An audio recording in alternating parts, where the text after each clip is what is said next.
In today's video, I'm going to teach you how to draw an arc for doors in AutoCAD. We are going to create the familiar swing arc that shows how a door opens, using the arc tool in a simple, reliable way.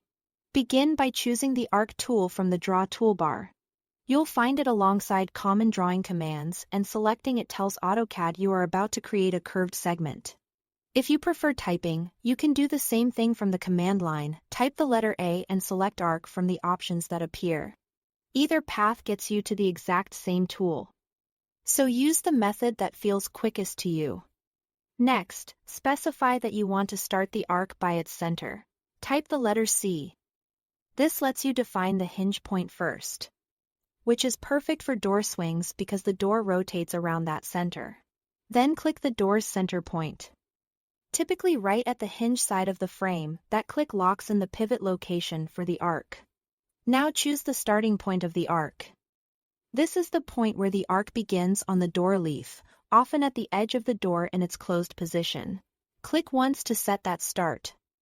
As soon as you do, you'll see a live preview of the arc streaming out from that point. Slowly drag your mouse to shape the arc. As you move, watch the angle readout that appears near your cursor or on the status bar.